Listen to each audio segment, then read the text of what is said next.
So this is really all about the hazards of putting together files, images ready for a digital distinction. And it's one of those things that, as I'm sure you're aware, a lot of people have struggled with, and a lot of people get wrong. You know, we've been monitoring this for the last 12 months or so, and it's quite rare now to see entries coming in which are 100% correct. So the aim was to try and put together an easy to understand methodology effectively for putting things together, and hopefully you'll now be able to understand why we do things the way we do it, and some of the things that you need to do to prepare your files. And it's not that difficult. It's just a matter of getting lots of things right all at once, and this is something that a lot of people struggle with. So basically what we're looking for is we're looking for files which basically have the correct file type, have the correct naming, the correct image dimensions, they're scaled properly, they've got the correct quality, the correct color space, and the correct embedded color profile. Now, obviously, I imagine that most of the people here are actually thinking about doing a digital, a projected distinction, but of course we do actually ask for digital files for print submissions as well. It's not because we assess based on the digital files. They're used simply to familiarize us as assessors with what's coming, but actually more importantly, they're used if we have to write feedback. If an application is unsuccessful, they're really good to be able to look at. So if you can prepare the images right for those as well, it really helps. Now, most of these things are relatively straightforward. It's just a matter of having the right tick in the right box when you actually come to do the file export, and we'll come on to that as we go along. But the one thing that a lot of people really struggle with is the scaling, and they simply do not get what the issues are when it comes to scaling images. So I just want to try and break that down into the different components and try and explain why people have problems and how to overcome them. All right, so I said most of these are straightforward. In fact, the scaling is relatively straightforward, but you just need to keep your head on, as it were. You keep your head screwed on. Okay, now the three things that people get mixed up when they're talking about image scaling is the shape of an image, its pixel dimensions, its X and Y pixel dimensions, and the physical size which it's rendered on a screen or on a monitor or a laptop or whatever. And they are three separate but related things. So to try and make things easy, what I'm going to try and do is just split those up into their individual components to try and understand them, because most of the problems are actually related to the shape, not to the other two. Okay, so what do I mean by shape? Well, like I say, size isn't everything, but shape, what do I mean? I mean, you know, those are shapes. I'm sure you recognize them: circle, triangle, square, a rectangle, which is just a generalized form of quadrilateral, a pentagon, hexagon. The thing about a shape is it doesn't have a size. You know, if you ask someone how big is a circle, they'll say, you know, how long is a piece of string? You can't say. It is just a shape. Okay, now the good thing is for photography, of course, we are only really dealing with rectangles.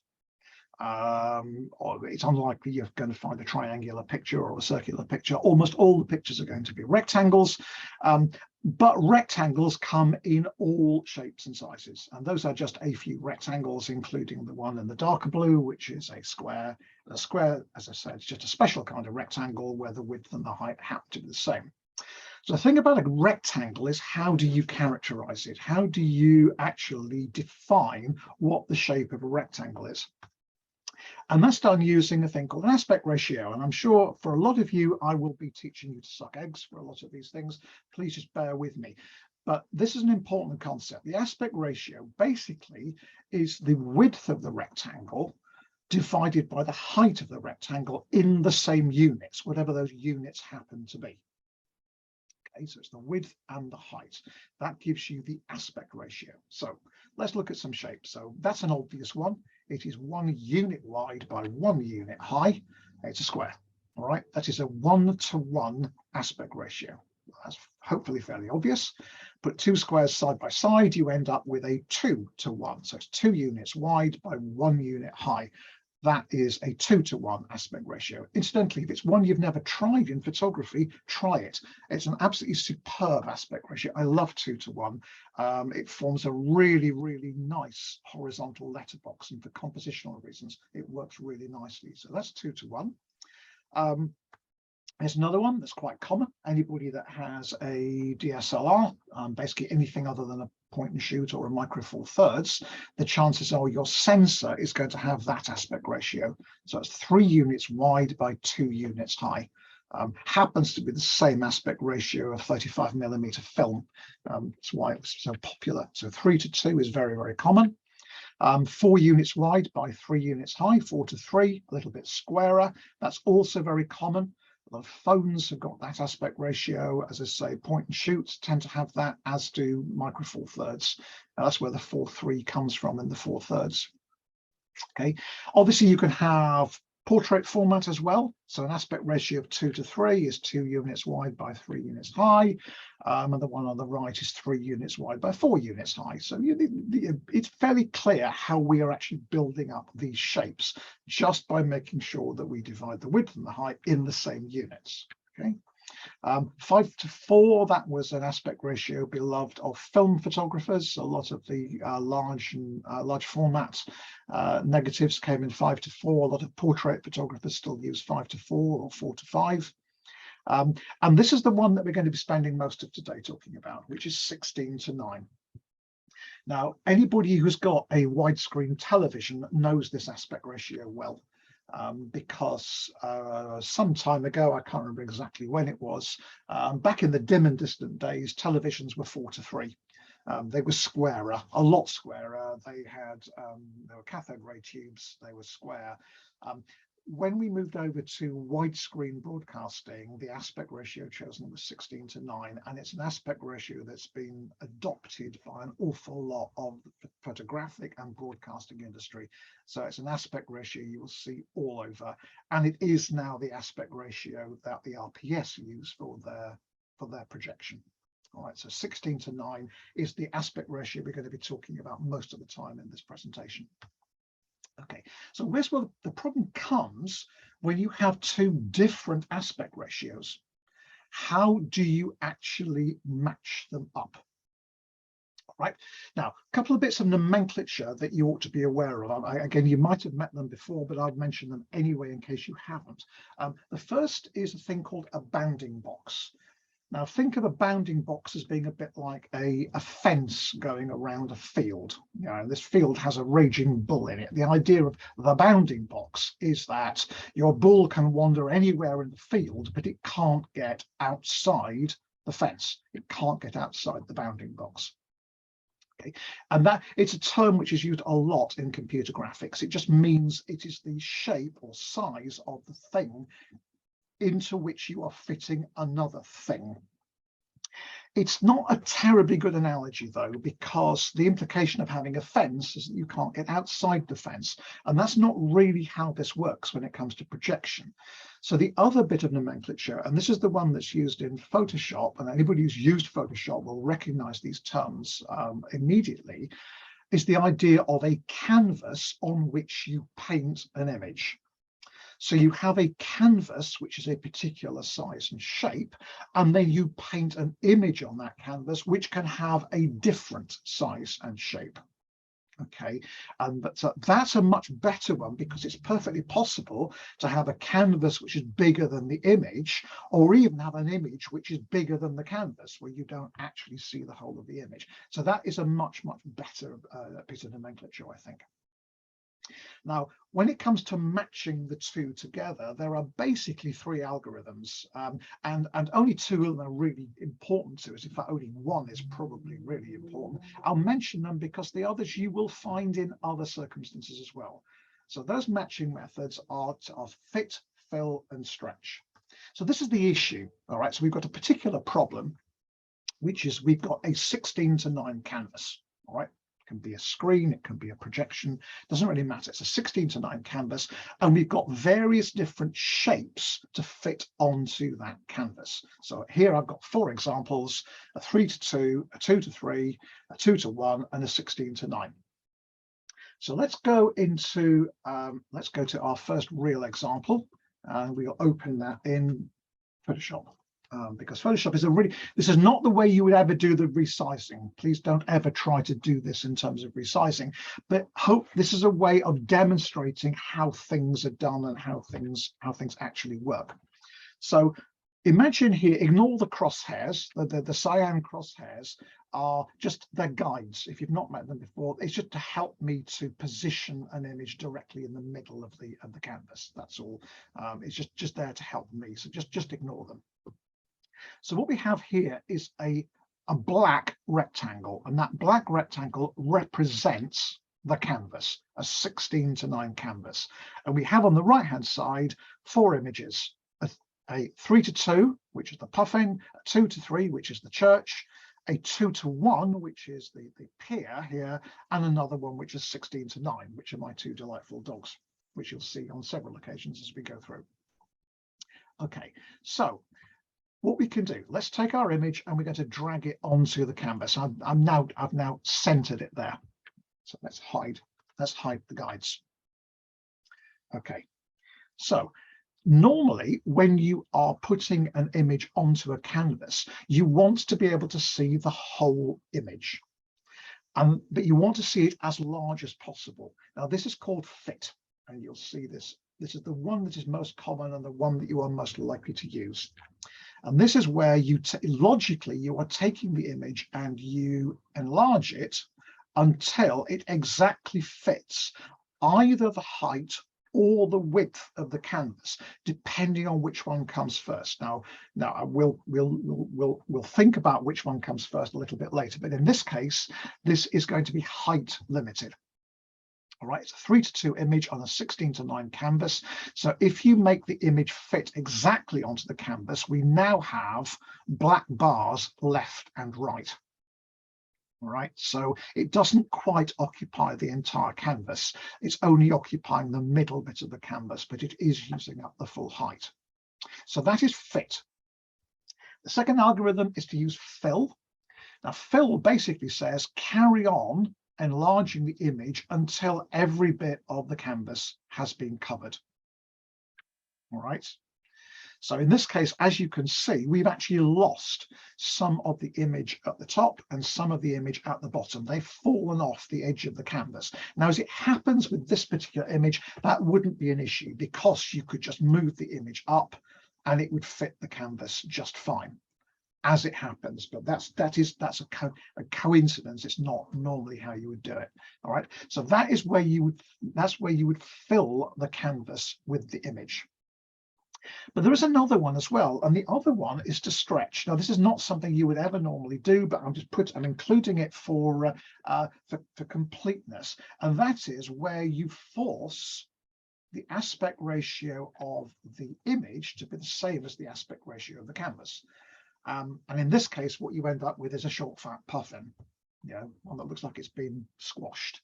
All right, and so exactly what you're essentially doing is distorting the image so that it fits the canvas. This is not something you would normally do, so I won't show it with the others. I may not anyway. But this is the idea. So we've got fit, we've got fill, and stretch. Those are the 3. So I'm just going to get rid of that one, and let's go back again.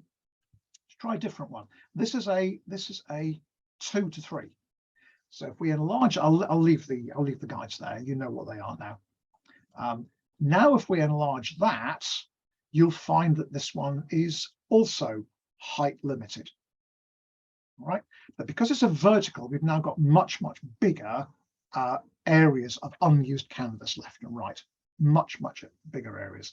And in this case, if you were to fill, which is not something you would ever do, you are throwing away so much of the image that you would never do that. Okay, and stretch just doesn't bear thinking about. It makes the church look absolutely ridiculous. So clearly you would never do that. All right. So again, normally you would fit, and in this case, it's height limited again. So let's go back there. This one, this is 2:1. Whoops, what's happened here? There we go. Let's put that there. 2:1.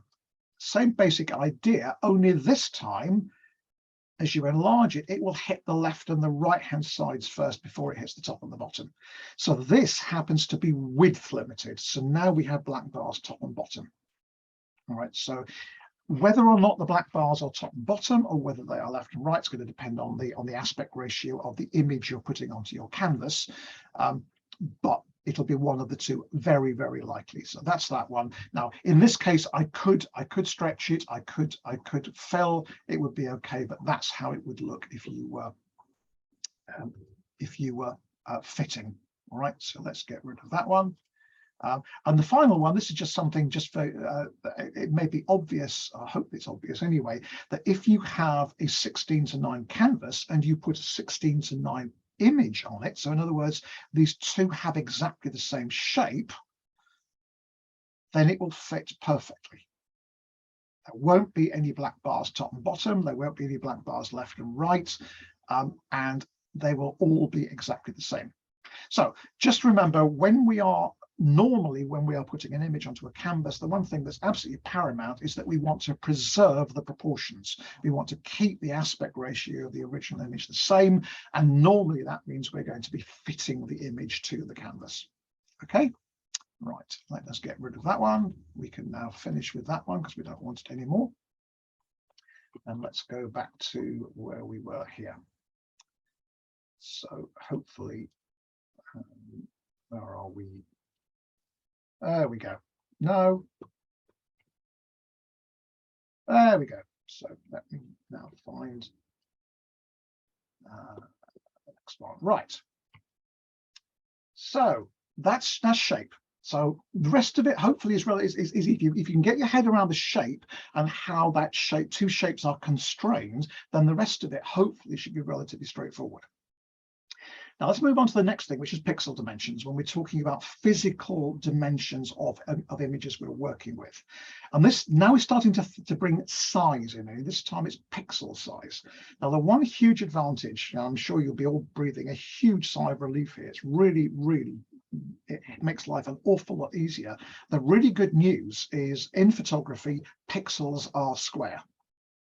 Now, the world that I come from, the digital video world, that isn't true. You can have pixels which are short and fat, you can have pixels which are tall and thin, and that just makes all your calculations that much more complex. In the world of photography, pixels are square. And because of that, you can now redefine the aspect ratio as being the image width in pixels divided by the image height in pixels. Right, they are now, because a pixel is square, they can perfectly well work as the unit for calculating the aspect ratio. Now, just a word of warning here. Colloquially, you'll hear people talking about the dimensions of an image, or the dimensions of a monitor, or the dimensions of a projector, say, the pixel dimensions. They will often colloquially call that the resolution. What's the resolution of your monitor? Oh, it's a blah, blah, blah, 1920 by 1080 or whatever. It is used in that, for that purpose. There's another meaning of resolution, which we will cover later, but just be aware that when someone says resolution, they might mean one of two things. So one, the colloquial meaning for it is, what are the pixel dimensions of the thing that we are talking about? All right, so let's look at a couple of really obvious examples. That is a 3:2 image. So if I had an image that was 3000 pixels by 2000 pixels, clearly that is a 3:2 image. 3000 divided by 3000 is 3:2. All right, they are the same shape. Similarly, if I have another image here, which is 1600 pixels by 900 pixels, that is clearly a 16:9 aspect ratio image. All right, so you simply get the aspect ratio by dividing the width of the image by the height of the image in pixels. All right, and that will give you the aspect ratio. Now, thinking about 16:9, which is the aspect ratio that the RPS projector has, There are lots of other 16:9 sizes, and there are two that I'm sure you will have met in your everyday life, which are worth mentioning. The first is the 1920 by 1080. Again, 16:9. If you divide 1920 by 1080, you get 1.7777, which is 16:9. And that is usually called full HD, abbreviated to either HD or FHD. And I'm sure if you look at if you have a laptop or a monitor at home or something like that, or a television, that may well be what its pixel dimensions are. 1920 by 1080, that's a 16:9 aspect ratio.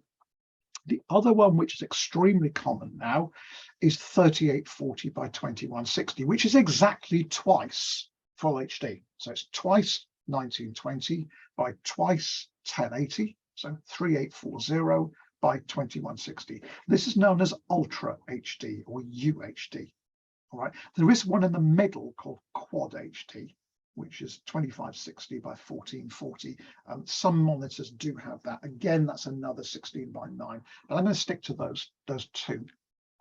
All right. Again, another couple of colloquialisms, just so you're aware of them. If someone talks about a 2K monitor or a 2K projector, all they mean is its width is approximately 2000 pixels. And if you have a 4K monitor or a 4K projector, it just means the width is approximately 4000 pixels. All right, that's just a colloquialism. All right. We've actually got 8K televisions coming along now, so watch. Maybe projectors will follow. Who knows? All right. So thinking about projection now, common projector dimensions. All right, or monitor dimensions as well. So older monitors, older projectors tend to be 4:3 aspect ratio, and I've given three examples there. 1024-768 was the old one. 1400-1050 was a few years ago.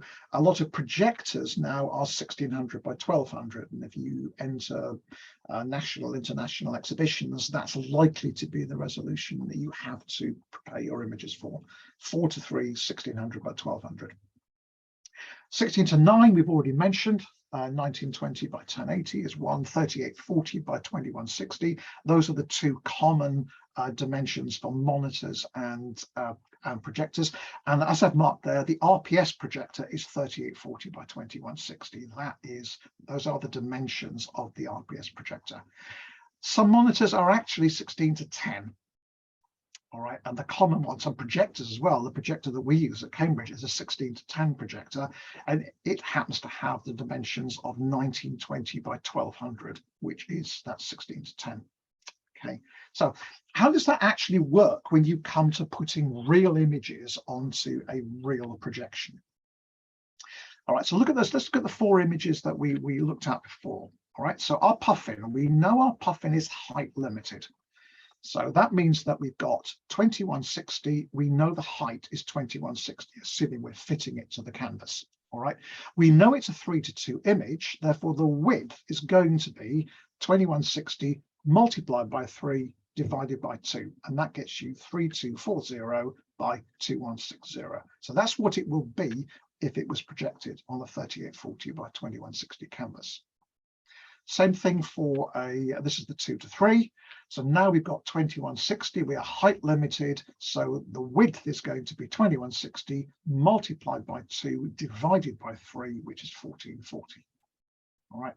Now the next one's interesting. This is a 2:1. So this one is actually width limited. So we are now limiting the width. So 3840 is now the width. So the height is now 3840, and the fraction is now upside down. 3840 multiplied by 1 divided by 2. So it's 2:1, 3840 by 1920. And obviously, if your image happens to be exactly 16:9, then it's going to be 3840 by 2160. So those are how the images fit onto that particular canvas. Okay. It's one of those things that some people struggle with, is working out whether something is going to be width limited or height limited.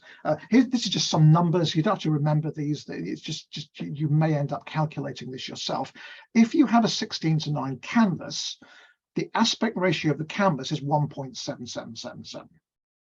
Okay, so if you work out the aspect ratio of your image, so you express it as a decimal rather than a fraction, if the number ends up being less than 1.7777, then you are going to be height limited. If it works out as being more than 1.7777, you are going to be width limited. All right, so in this case, all the aspect ratios on the left, 2 to 3, 3 by 4, 1 by 1, 5 by 4, all those, they are all going to be height limited, and only the 2 to 1 image is going to be width limited. If you do the same calculations for a 4 to 3 canvas, then the numbers come out slightly differently. So 4 to 3, 4 divided by 3 is 1 1/3, 1.33333, right? So now if you look at the aspect ratios on the left, 2 by 3, 3 by 4, 1 by 1, 5 by 4, they are all less than 1.333. So they will all be height limited. The ones on the right, 3 by 2, 16 by 10, and so on, they all come out as being greater than 1.333. Therefore, these are all going to be width limited. You shouldn't have to worry about this. If you use one of the mechanisms that I show you later on, the computer will work all these things out for you. But just so you're aware, it isn't always clear cut whether an image is width limited or height limited. Just be aware of that one. Okay. All right. Right. So this is one of the things, pixels displayed in the real world. So we are now moving on. We've talked about shape. We've talked about pixel dimensions. Now let's talk about physical size, inches, centimeters, whatever your chosen unit is. Okay, so I very carefully, I've made that slide absolutely to scale. So what we have there are 3 display devices. On the far left, we have a laptop, a 13-inch laptop. In the middle, we've got a 27-inch monitor. And on the right, we have an image as projected onto a white screen in Bristol by the RPS projector. All right, to keep things simple, in all cases, we are dealing with a resolution. Each device is going to be 3840 by 2160. This is a 3840 by 2160 image, and we are not scaling the image. It's at 1:1. So it's at 100%. So now what you can see is that we've got the same image is being displayed on these 3 completely different devices.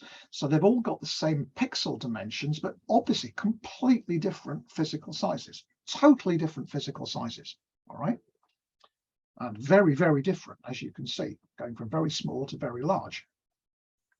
All right, so this is where the other use of the word resolution comes in, because I'm sure if you've tried to scale images before in Lightroom or Photoshop, there will be a magic box that you have to fill in, and that box is labeled resolution, and this causes endless problems for projection. People say, what number should I put there? And the answer is, it doesn't actually matter. Any positive number will do fine. Stick to a standard one. We'll talk about this a little bit later. Stick to a standard one, say 300. The bottom line is, when it comes to projection, that number is totally ignored. It's a piece of metadata. Okay? It's a piece of metadata. It is completely ignored. So what I thought I'd do, just for fun, because bear in mind, I'm an engineer, so we do very strange things for fun, engineers. I thought I'd work out what the actual resolution values were for the 3 different devices that we've just talked about. And if you look at the 13-inch laptop, that is approximately 340 pixels per inch. So if you imagine a 13-inch laptop with 3840 pixels all going across, those pixels are very, very small and very, very tightly packed. Okay, 27-inch monitor, they are less tightly packed. Obviously, it's on a much, much bigger area, therefore the pixels themselves are quite a lot bigger. And so that ends up being about 164 pixels per inch, approximately. All right, and if you do the sums for the RPS projector, it works out at approximately 27 pixels per inch. So clearly, whatever value you put in this magic resolution field, it's being ignored. It is totally ignored for projection. What matters for projection is the pixel dimensions, the actual pixel dimensions of your image. The resolution is just a piece of metadata, and it's completely ignored. right? Now, this is another problem that you might have, which is what happens if you've got two monitors which are physically the same size, but are different resolutions? What happens then? So on the left, we've got two here, two 27-inch monitors. And on the left, we've got a monitor that is UHD, 3840 by 2160. And on the right, we've got a monitor which is actually full HD, 1920 by 1080. And both of these, I'm sure if we were to do a straw poll at the end, we'd find that you'd have something, between you, have something similar to this at home. How does that affect how the image is displayed? When you bear in mind, we are displaying a 3840 by 2160 image at 1:1. So 1 pixel of the image corresponds to 1 pixel on the device. And the bottom line is, because the pixel dimensions match exactly, you are seeing the whole image on the left-hand side. And that we've already done the calculations. That works out at 164 pixels per inch. However, when your monitor has half the horizontal and half the vertical resolution, what it actually means is that your pixels are 4 times bigger, or 4 times the area, twice the width, twice the height, so 4 times the area. So if you do the calculations for that, you end up looking at an 82 pixel per inch image. And if you view that, obviously the dogs look significantly bigger, and you're only looking at the middle quarter of the image. All right. Now, this is kind of important because when you come to viewing your images before you send them off for assessment, you want to be able to view your images at 1:1 to check to see whether they are the correct quality, to check to see whether they're critically sharp, to check to see whether they've got any sharpening halos, things like that, check noise, that kind of stuff. So you need to be aware of the fact that if you don't have a UHD monitor, you are only going to be able to see part of your image at once, but you don't really want to be scaling down to 50% because that's going to hide some of the issues that you want to be looking at. All right, so that's just what happens if you have the same physical size, different pixel dimensions. Right, slight break. Just forget about photography just for a second. And let's just think about perspective. All right, now I'm sure you all recognize that as a picture. It's a picture of a solar eclipse, right, taken in 1999, that one. And the interesting thing about a solar eclipse, and it's one of those things that's always fascinated me, it's complete coincidence, but viewed from Earth, us sitting on Earth, the moon and the sun appear to be, to us, exactly the same size. So when the moon moves in front of the sun, it completely covers the disk, and you start to see this wonderful corona. But they look to be the same size. That's the point. They appear to be the same size. Now, we know in reality, they are not the same size. We know that the sun is significantly larger than the moon, but it's also significantly further away. As photographers, we're used to this. It's called perspective. We understand this completely. So if I show that diagrammatically, this is not to scale, as it's labeled there. It is absolutely not to scale. There's us sitting on Earth looking. We have a small moon, which is close to Earth, and we have a large sun, which is further away. And to us, they look exactly the same size, right? As far as we're concerned, they are the same size. Clearly, they are not the same size. Now, you can do exactly the same thing for monitors and projectors. All right. So this is an eclipse of the monitor. All right. Now, I hope this is clear what's going on. But what we have here is on the left, we have the monitor, and the monitor is a 27-inch monitor. And on the right, we have the RPS screen. So we can work out what this is a bit like our sun and our moon, right? We can work out what the relative sizes of the two are. So the 27-inch monitor, its width is approximately 600 millimeters. I'm sorry for swapping between imperial and metric. It's just that because of the Americans, we tend to specify monitors in inches, but it's easy to do the calculations in metric. So say 600 millimeters wide for a 27-inch monitor. The image as projected at the RPS is about 3.6 meters wide. So about 3,600 millimeters. So if you divide one by the other, the screen at the RPS is about 6 times bigger than a 27-inch monitor. All right. What that means is if you put your monitor 6 times closer than your screen, they will appear to be the same size. It's exactly the same thing as the sun and the moon. Exactly the same thing. You can work out the maths. It's super easy. So in this case, this is drawn to scale. So the monitor is 1/6 of the distance away of the main screen, but to us, it will look to be exactly the same size. And this is important when it comes to checking the quality of the images that you're putting together. So remember, for this particular combination, the size factor is approximately 6 times. All right. So, all right. So when you're coming to check the quality, you have somehow, because I'm assuming that very few of us have got a very, very expensive 4K projector and a 4 meter by whatever it is screen that they can check these on. So you're not going to be able to check them exactly like you can at the RPS. Therefore, the best you can do is to try and get some flavor of how it's going to look by looking at the images on your screen at home. Okay, now I can tell you at the moment, we are viewing the projection. During an assessment, we look at the projection screen from about 3 3¾ meters away, approximately. These are all back of the envelope calculations. This doesn't have to be absolutely exact. This is to give you an idea.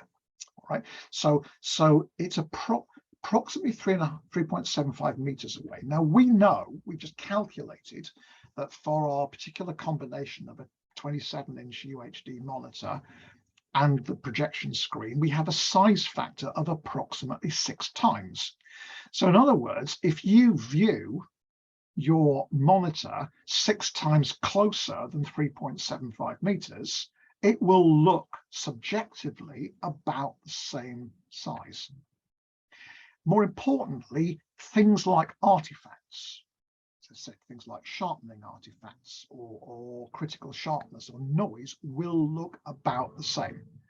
All right, and you can get that number just by taking the 3.75 and dividing it by the size factor. So it's approximately 625 millimeters, so about 2 feet away.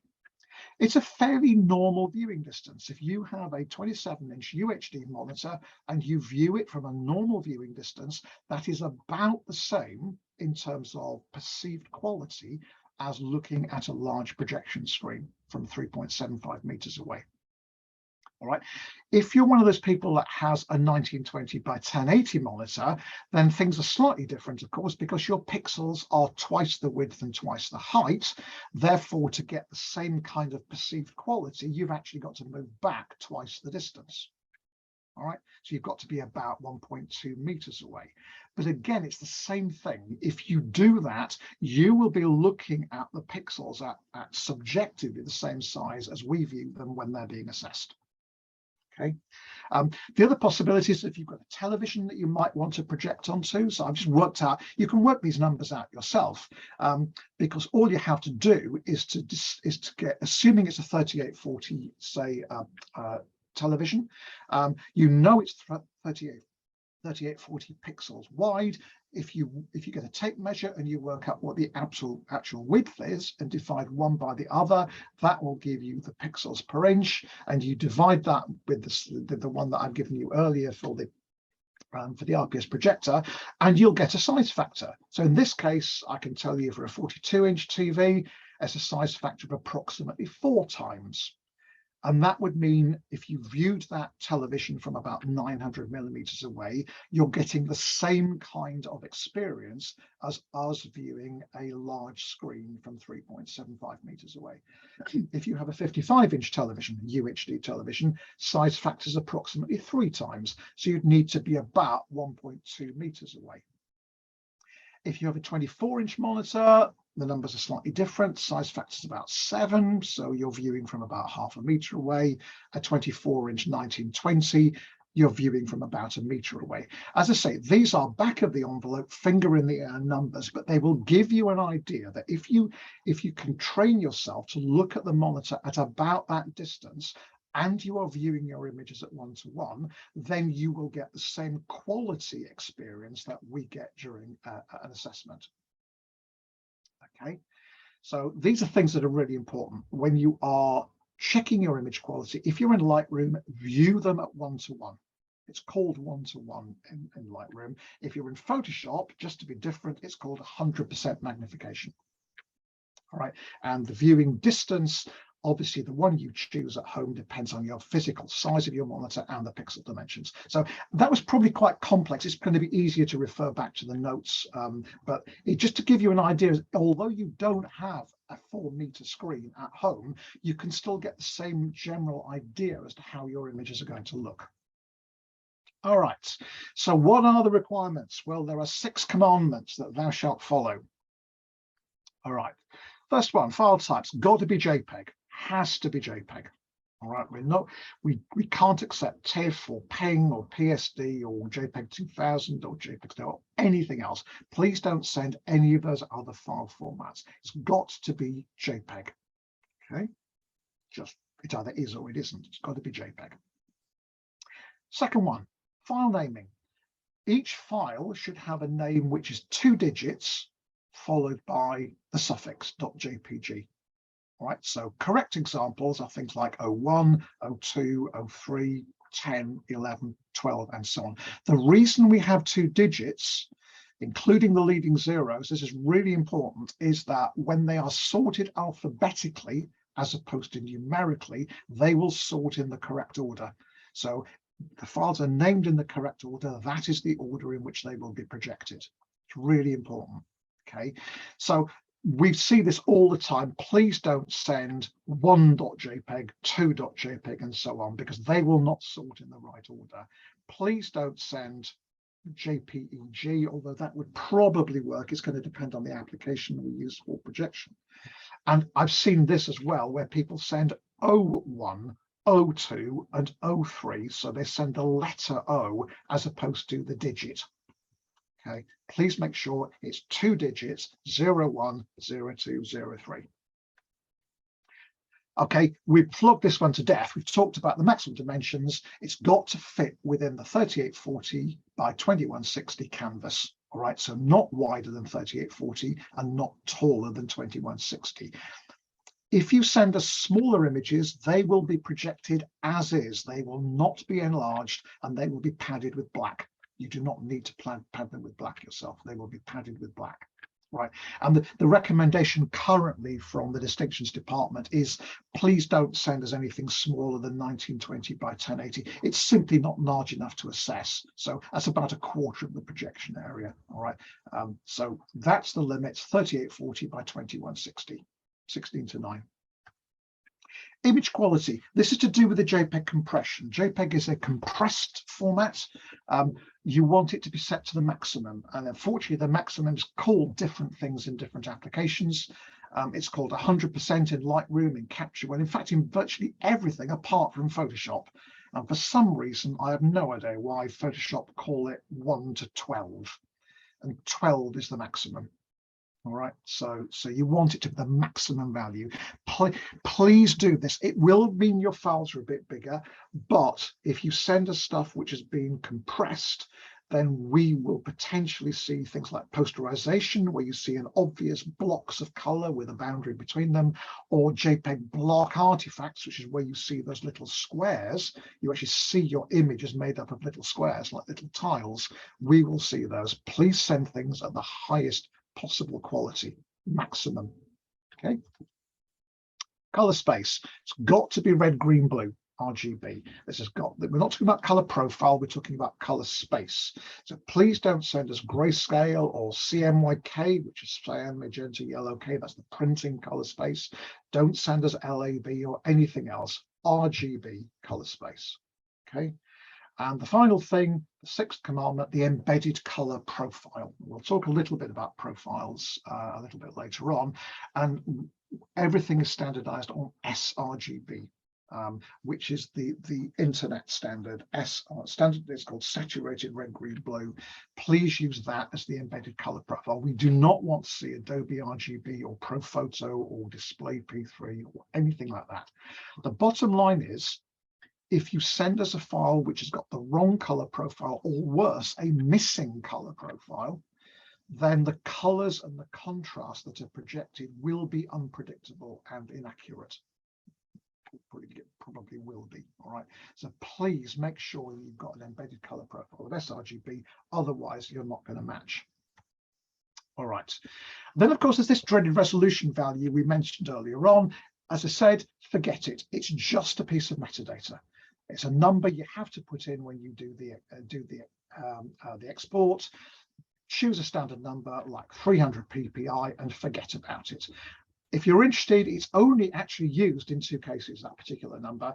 One is for printing, because it's a way of converting between the pixel dimensions of the image and how big the image will be when it's laid down on paper.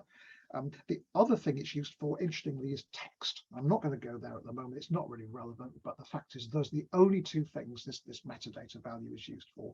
Everything else, it's just forget it. Set it to 300 ppi if you have to. Okay, now there is a document, and if you're interested, I will make sure everybody gets this document. Eventually, it's going to be downloadable from the RPS website, which has that information summarized in a checklist.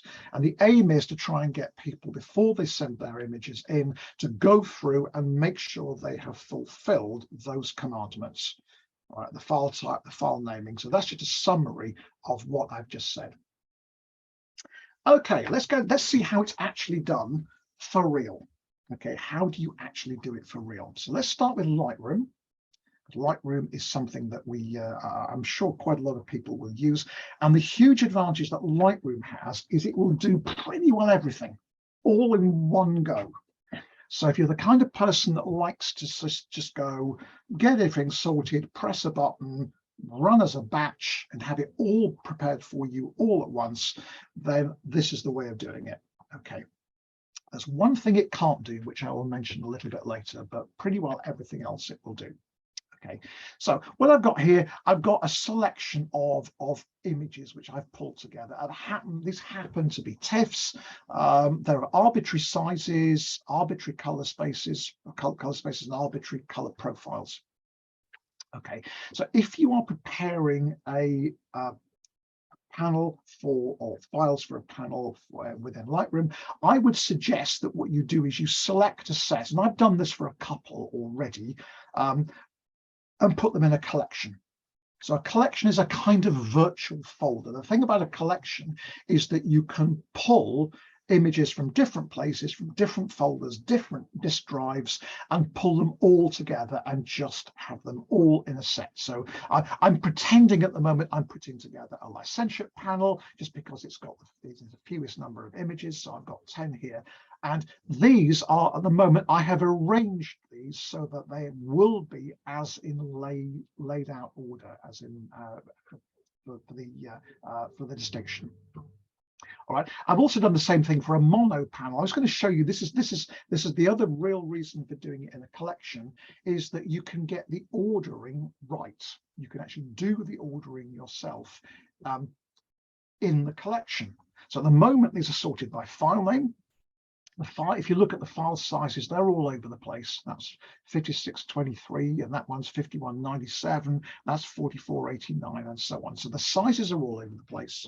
All right, but let's get the order right. So the way I envisage, I think I had this panel laid out. I think I had the letterbox there, and I think I had the letterbox there. I'm just picking these up and dragging them around. And I think the boy racer went, no, that's right. I think the boy racer, that was a square that went there. And we've got our dog in the middle, and then we've got another square there. So it's a rough attempt at a panel layout. Now, obviously, I happen to have chosen an easy one here, which is 2 rows of 5. If you're looking for a different layout, like a 2-3-5 or something like that, or you're doing an associate panel like 7-8, this isn't going to work quite so well, but you can actually lay it out like this and just get the order right. The important thing is to arrange this in the order that you want the files to be projected. So in this case, it's got nothing to do with the file name. It's all now a custom order. And what we'll be doing is exporting these. So I'm going to select them and go export. Now, export is it's a complex dialogue here, but the beauty about this dialogue is that once you've got the settings correct once, you can save it as a preset and then go back and use it time and time again. So let's go through each of the different fields. Let's close up the ones and we'll look at them one at a time so it won't look quite so daunting. All right. So let's look at the first one, the export location. Where do we want to send this drive, these files to? And the answer is, you can say, well, you can choose a specific folder or something like that. In this case, I'm going to leave it as, I'm going to leave it as choose folder later, because I'm going to turn this into a preset, all right, which we can then use again. But after we have exported the files, I do want them to be added to the catalog, right? Because I want to be able to look at them again. So that's the export location. You can decide, you can either choose a particular folder or you can say choose the folder later, but add it to the catalog. Let's look at the next one, file naming. This is where you can get Lightroom to do the file naming for you, which is really, really nice. So I'm going to say rename, and here I'm going to choose, I happen to have lots and lots of presets already, so it's a bit confusing. So I'm just going to start creating a preset. Now this looks horrendously complex, but it's not really. Okay, basically you can build your file name up out of substituted values. So you can choose the original file name, you can choose the date, the creator, the dimensions, whatever. But the important one here for us is sequence. So we want a sequence. And if you click on that, you've got a 1-digit, 2-digit, 3 digits, and so on. We want a 2-digit sequence number. And we want that to be part of our file name. And we'll insert that. So these squiggly brackets mean that this is going to be a value substituted. All right, we're going to substitute this value when we do the export. And I'm now going to save this as a preset. This is a useful preset. So I will go scroll at the bottom, save current settings, and we'll call it, let's come up on another monitor, we'll call it 2 digits, something like that. Done. All right, now as it happens, it's found another preset called NN, which happens to be the same thing, but it's there. I've created a preset called 2 digits, and there it is. All right, it's giving you an example. It'll be called 01 dot something. Ignore the .tiff at the moment because we're going to be that will get changed. Right, video is completely irrelevant because we're not exporting video, so you can forget about that one. File settings, image format, JPEG. All right, so now we've chosen JPEG. This is why I say it's much, much easier to do it all in one go. You set the image format, which is JPEG. You set the quality to 100%. You don't limit the file size, and you want the, now, unfortunately, this is a misnomer. It's actually a color profile, sRGB. Adobe call it a color space. It's not, but it's sRGB. Those are the options. You want sRGB there. So JPEG 100% sRGB. That's file settings. Image sizing. We want to resize, and we are going to resize to fit. So you say, yes, I'd like to do that, please. And you've got various options. And the one you want is width and height. Right, so width and height, and we want to restrict it to being no more than 3840 pixels wide by no more than 2160 pixels wide. Make sure that is set to pixels, for heaven's sake, otherwise you will end up with humongous files. I mean, absolutely humongous. Here's the magic resolution value. It's currently set to 72. It doesn't matter. As I say, it's just a piece of metadata. All right. I'm going to leave it at 72. It genuinely doesn't matter. All right. Make sure you enable don't enlarge, because if your files are smaller than this, you don't want Lightroom to enlarge them for you. So that's the image sizing. Output sharpening, we're going to come back to this one. When you scale an image down, you might lose a little bit of sharpness. So you may want to add a little bit of sharpening. I don't want to give you the idea that I'm giving you a recipe which has to be followed blindly, because whether or not you need output sharpening depends on how sharp your image was already. You do not want, so you've got to experiment a little bit yourself with this. For the images that I work on from RAWs, I know that I need to sharpen for screen here, and I want the amount set to low. That works for me. Your mileage might vary. You'll need to find out. You may not, if you apply some quite aggressive sharpening when you are processing your pictures, you may not need to sharpen them. This is why I say you've got to look at your pictures at 1:1 and decide, are they over sharpened, are they under sharpened? Okay, move on to the next one. Metadata. This is things like name, address, which camera, all that kind of stuff. I would suggest you include only the copyright. Just strip all the other metadata out. Things like color labels and star ratings and keywords will all go. So I would be tempted to strip all those out. Okay, watermarking, you do not want to apply a watermark. Please do not send us images that have got watermarks on. Okay, and post-processing, we don't want to do anything.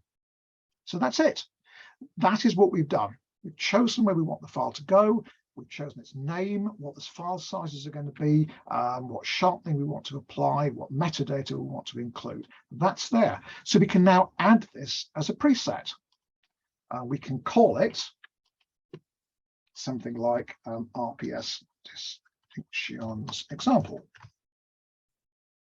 Right? So we've now saved that as a preset. Right? We've chosen this. We're now going to go export. And so this will now come up and say, where do I actually want to put this? So let's put it where we were before. Let me see if I can find where on earth I put them. Oops. It was documents, image preparation. I should have put this in a simpler place, but never mind. The idea is we'll get there. And we'll create a new folder and we'll call it Lightroom output. Right. Double click that and go select folder. And that will now go away and produce those files. Now, this is why it's important to get the order right in the collection, because what eventually it will do, it will, hopefully it's now produced Lightroom outputs. If I now sort these by file name, they will all have been renamed like that, and they will be in the right order. And if you look at the sizes, that's 3840 by 1920, 3240 by 2160, 2160 by 2160, and so on. So all these have been scaled properly for projection. All right, all done in a single operation in Lightroom. Okay, so Lightroom really is the simplest way of doing it.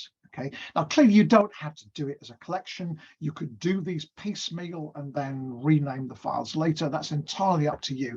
But the important thing is, if you do it in Lightroom and you get your preset right, then everything's going to be correct. The size will be correct, the file type will be correct, the naming will be correct, and so on. Everything will be correct. Okay, now let us think about Photoshop.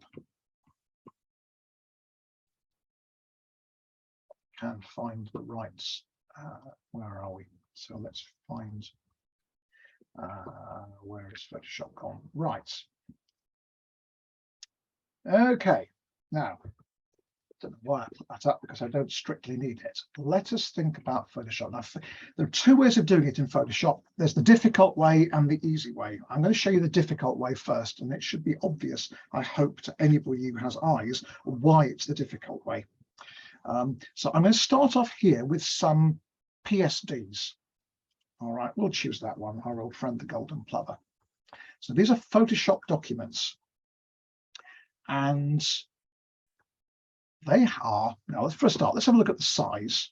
All right, the image size in this case is 3641 by 2427. All right, so That's its size. You can see on the right-hand side, it's got multiple layers. Okay, if I look at the image mode, you'll find that it is RGB, but it's a 16-bit per channel, not 8-bit per channel. And you can't put 16 bits per channel into a JPEG. And the other thing is that the edit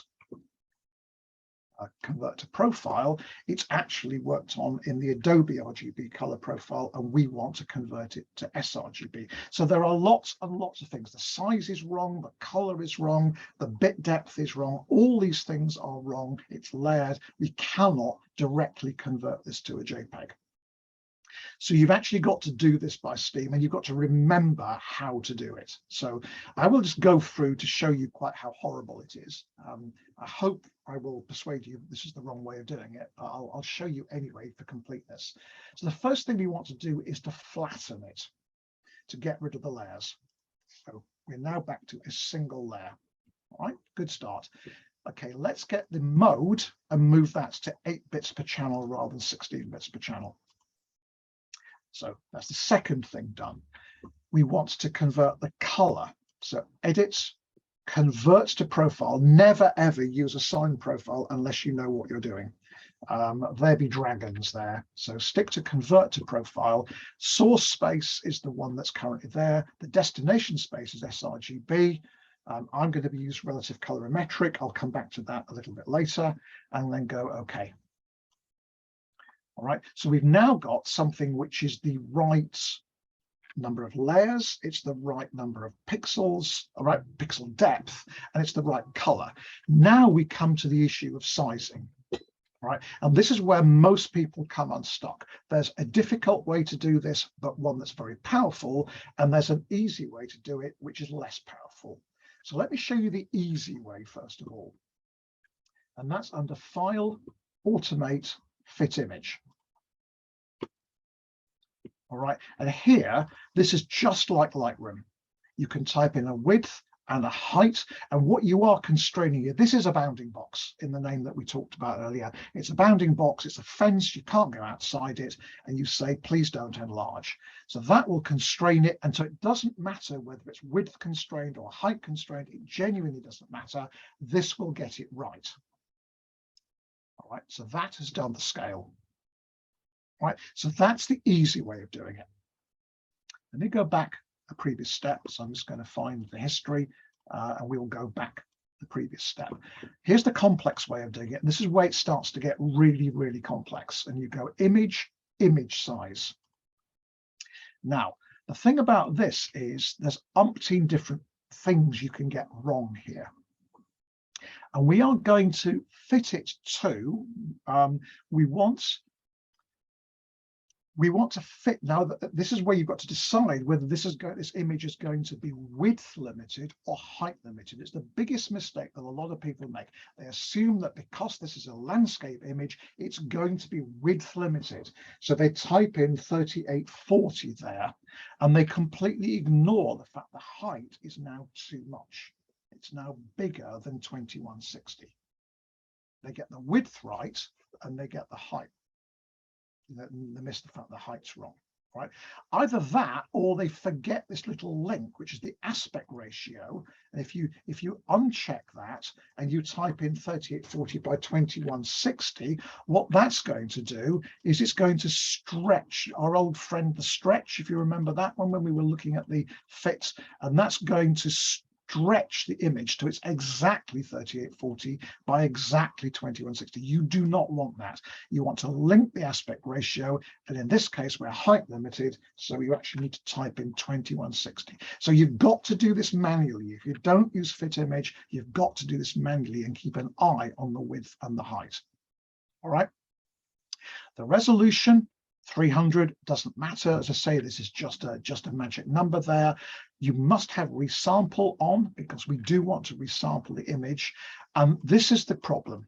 The problem is, what algorithm do you want to use for the scaling? All right. And if you are enlarging, we're not enlarging here. We don't have to worry about that one. We can choose one that goes slightly sharper. I don't know how this is coming across over Zoom. That will give you a slightly sharper image. or you can choose a different one, which will be good for smooth gradients, but that will give you a slightly less sharp image, or one which is called nearest neighbor, which gives you horrible artifacts sometimes around it. It'll give you kind of step artifacts coming down here, something like a diagonal line. So you've actually got to choose which is, like bilinear, you can see that that one's giving lovely smooth images, lovely smooth areas up here, but it's softened the area around the eye. So you've got to choose which of those algorithms you want to apply, and that of course determines how much post-scale sharpening you want. So this is why I can't give you a genuine recipe to follow. You've got to choose one yourself. Automatic usually does a reasonable job and usually means you don't need to do post sharpening, but please be careful with that one. So that then gives you an image which is the right color profile. It's ready to save. All right. The big mistake that we all make, and I've done it, is to save it back on top of the original file. Please, please, please do not do that. It's very, very dangerous because you will lose your original layered document. Go File. Now, if you go File, Save As, and JPEG is not in this list, then it means you are not ready yet. Okay, it will only give you JPEG as the option. So if I show you, for example, if I cancel that, and if I add a new layer here and now go File, Save As, you will find that JPEG is not in that list because JPEG cannot store a layered document. Therefore, it doesn't give you the option. Right, so you know you've done all the work if you can go File, Save As, and that will give you a JPEG, and we will save it as a JPEG. And you can give its name here, manual name 0102, whatever, and then you can go save. It'll show you what the color profile is. Make sure that box is checked, and if that says sRGB, then you're good to go, and you can go save. So that is how you will do it manually if you do it in Photoshop, and I hope you agree it's a really long-winded, difficult thing to do. All right, really long-winded, difficult thing to do. So I would recommend you actually use a slightly simpler method, or one which is a batch. But again, unlike Lightroom, where you can pull together files from different places into a collection, in Photoshop you've got to pull them all into the same folder. All right. If you've not used this, it's worth looking at because it actually does simplify a lot of jobs. And you go to File, Scripts, Image Processor. And the image processor is actually very, very similar to Lightroom. So you say, where do I want to get my images from? It's a batch. All right. So you say, here's the folder, and I'm going to find it. I'll find the files. RPS panel, and we'll go to documents, image preparation workshops, and it was layered PSD. We'll do it for the 3 layered PSD files. So that's where we want to be. Okay, so that's the source folder containing the files. Where do I want to save it? Let's save it in the same place in this case. And here you say, I want to save it as a JPEG, quality 12. I want to resize it within 3840 by 20, whoops, not 3840 by 2160. Right, you can save it as different things, but in this case I'm going to say save as a JPEG, resize to fit. At the end, we don't want to run any actions. You can add a copyright there if you want to, but you must have that thing checked which says include ICC profile. So this will do most of the job. It will do the flattening, it will do the conversion to 8 bits, it will do the conversion to sRGB, and it will do the resizing. It will not rename. Okay, so I've chosen all those, and you can't save it as a preset, I don't think. Maybe you can. And then I'm going to go run. So it's now running this on the 3 files that I gave it. So it's now going to go through each of those one after the other and produce the JPEG files. Okay, So if I now go back to Lightroom, I go back to LED, PSD, and I synchronize that folder, I should now find I've got 3 new files there.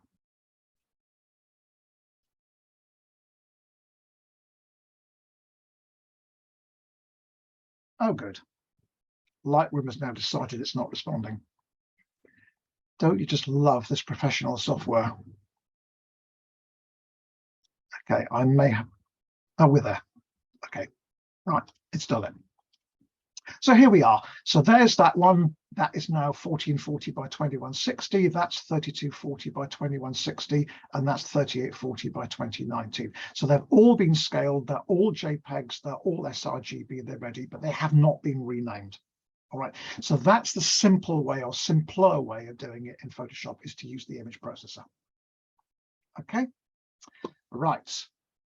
So let us now move on. It's just a couple of things to think about. Just thinking about color. Okay, the chances are when you were working on your images, the chances are you were working in Adobe RGB or ProPhoto RGB. Certainly if you were Lightroom, you're working in ProPhoto RGB.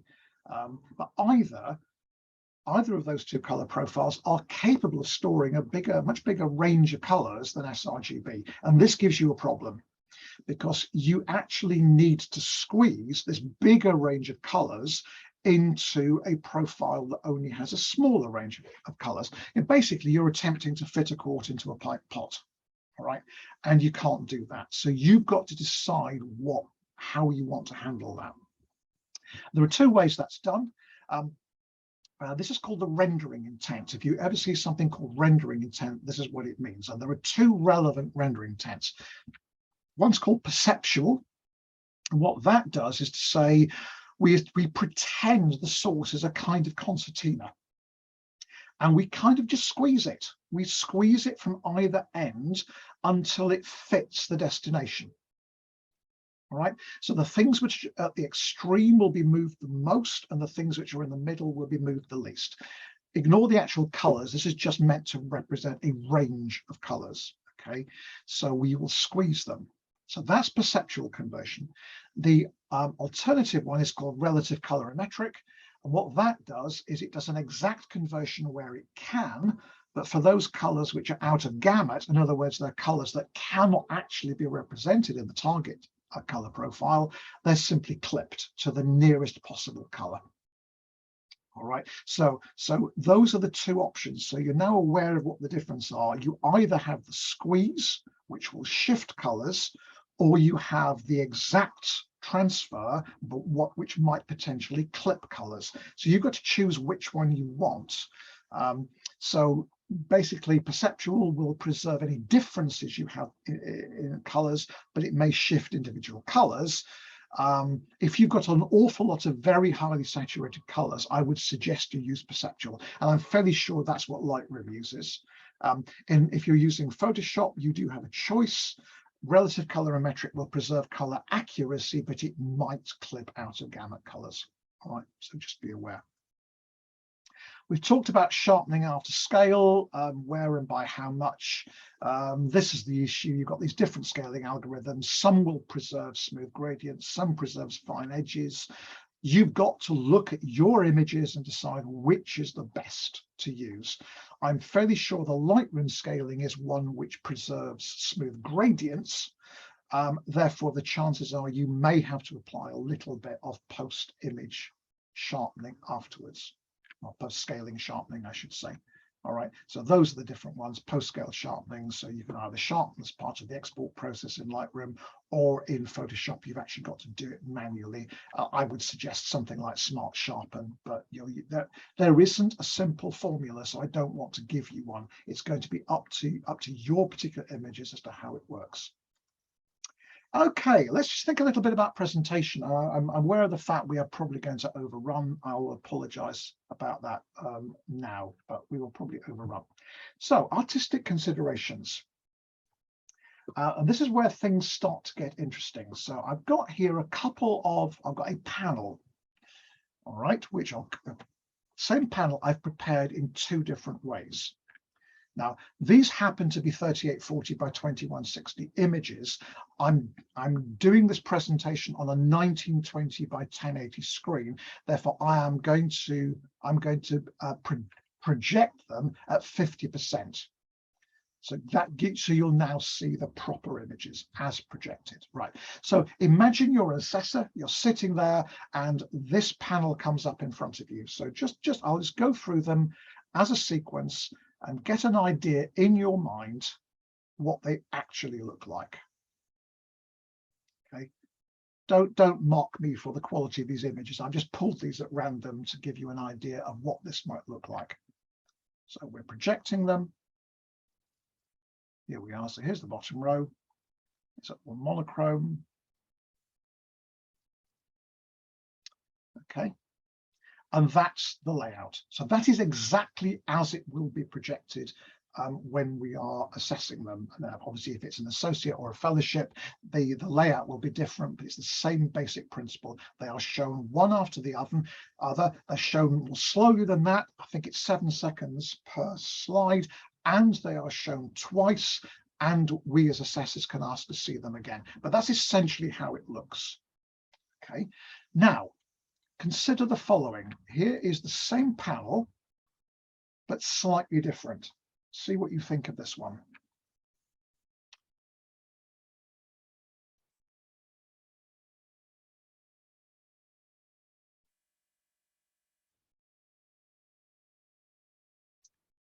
Okay, I'm not going to lead the jury, Millard. I'm just going to give you an idea of these images. Now, note that the layout, the presentation layout, looks identical, but I hope you noticed when I was projecting those images that actually there were 3 undersized images in that set. And when you're sitting there having them projected at you, they really scream that they're wrong. Okay, so having your images so that they are consistently sized, I feel is quite important. It is part of the artistic presentation of your set. Now, there's nothing which says they have to be. However, if you imagine that you were submitting prints at this point, so if I were to go to this one here, let's say you were, so that's panel A, panel B, the layouts appear identical. I've already mentioned that, but if they were prints, that's what the first set would look like as prints. And if they were prints, that's what the second set would look like. And if you were assessing this, you'd scratch your head and go, hang on a second, why is that image there, number 4, why is number 6 and why is number 9 a different size, different, order of magnitude size than all the others? Why? There is no artistic reason for it. And exactly the same thing is true for projection. Okay, so if some of your images are a little bit small, you may have to decide, you may want to bring some of your other images down so they are the similar kind of size. You may actually want to enlarge those images slightly, but please beware. If you're using something like gigapixel or perfect resize or something, the quality once you've resized them will not be as good as it was before, and it will be obvious. So please think about that. And hopefully you'll remember what it looked like to have a slideshow and have undersized images in the middle of it. It just looks a bit strange. There's another thing that I wanted to mention here, and that's this particular image. Now, I produced it deliberately. If you look in the layout, number 9, it's clear that it's a 3:2 image. All right, you can see that on the layout that it's a 3:2 image. However, when projected on a 16:9 canvas with a black border, you cannot see where the edge of the image is, because it's an image that goes completely to black. So if you've got images which go completely to black, you need to think about that for presentation purposes. And I would suggest it's probably worth putting a very fine key line. Now, I would suggest a 1 pixel mid-gray. Don't make it thick, don't make it really, really bright, because it will then detract from the image. But if you can see there, it's really obvious where the edge of the image is, as opposed to there, where you can't see the edge of the image. So think about whether or not you want to put a keyline. Incidentally, that's the one function that Lightroom cannot do for you. You would have to do that in Photoshop, adding a keyline. Okay, right, we're almost at the end, you'll be pleased to hear. Common mistakes. Bear in mind, I've got lots of experience of both in distinctions and also as projectionist for the Cambridge Camera Club and for the RPS. We've seen lots and lots of mistakes. So these, I've already mentioned some of them, things like file names and what have you, but the biggest single set of mistakes come from this. And this is it's a cartoon that I saw a while ago, and this is kind of tickled my sense of humor. I particularly like this cartoon. I thought it was particularly good. And it's to do with the fact that portraits and landscape images are handled differently when they are in a projected digitally. In the days of slide, it was super easy. You had square screens and you simply rotated your slide in the projector and it projected as a vertical or it projected as a horizontal. You have to handle them differently digitally. All right, now the next one, please don't laugh at this because this really did happen. All right, somebody, this was not in a distinction, you'll be pleased to hear, but it was for a camera club competition. They sent me a load of images that were rotated by 90 degrees because they fitted better that way. All right, don't fall into that trap. Vertical images have to be presented vertically. Horizontal images have to be presented horizontally. You don't want to give all the assessors a crick in the neck by having to turn around by 90 degrees to look at your pictures. All right, so that's the first mistake. Here's a very common one. People assume that the width and the height are interchangeable. All right, so that would be, in this case, the convention I've used is that green is the canvas, the projection canvas, and red is the actual image size. So that is an image that's been scaled to 2160 wide by 3840 high. And as you can see, of course, it's too big. It doesn't fit. All right. But there is this mistaken assumption that the width and height are interchangeable, and they are not. The width is 3840. The height is 2160. You've got to get them right. Okay. Similar to that, very similar to that one, is the assumption that only the long edge matters. Right, so 3840 doesn't matter about the short edge, and what that means is something like a square image will get turned into 3840 by 3840, and you'll only see the middle bit of the image. Or it's basically oversized for the projection. So again, you have to be very careful about whether you are height limited or width limited. This does matter. And the other mistake that is really, really common, and I've mentioned this before, which is that landscape images are width limited. People assume that if the image is a landscape format, it must be width limited. Not true. And I hope I explained that earlier on. So in this case, this is a 3:2 image being projected onto a 16:9 canvas, and the top and the bottom are being cropped off. Now, at the moment, and I will be very careful here because I will say at the moment, if you were to submit images which are oversized to an assessment, the projection application will scale them down for you automatically. All right, that may change in the future. We may move over to online entry. We may move over to rejecting oversized images. I don't want to commit on that one, but at the moment you will get away with it. But there's no guarantee that the scaled image will look good. Just be aware of that one. Okay. Obviously, as I said, undersized images are going to be presented as is, padded with black. So, of course, as well as the scaling, you've got to things we've seen, the wrong file type, we've had TIFFs, we've had pings and things, we've had the wrong file names, 01, 02 rather than 0102, missing suffix or the wrong suffix, wrong color space, we've had CMYK, we've had grayscale sent to us. We quite often see wrong or missing embedded color profiles, and occasionally we do see images which have had quite a lot of JPEG compression applied to them. So you see this horrible block artifacts and things like that. We've seen them all. Please follow the checklists. Follow, I will make the document available to you all. It should be available from the RPS relatively soon. If you follow all the advice on the checklist, your images will project properly. And that, you'll be very pleased to hear, is the end. It was scheduled for 1 hour and 15. I'm afraid we started a little bit late, so I've gone over ever so slightly. So at that point, are there any questions that anybody has? Yeah, Do feel free to unmute yourself if you would like to. I think there are a few questions on the chat line. Okay, let me look at the chat, see, because one of the things I realized, maybe it's because I'm male, I don't know. I have discovered over the months, I cannot read the chat and talk to a microphone at the same time. It just doesn't work. So viewing on an image monitor being backlit, is it likely to appear differently when projected onto a screen? Is this resolved by the RPS, or should we adjust in the same way a print is proof copied? That's a really interesting question, actually, because what you're saying quite rightly is that these are different technologies.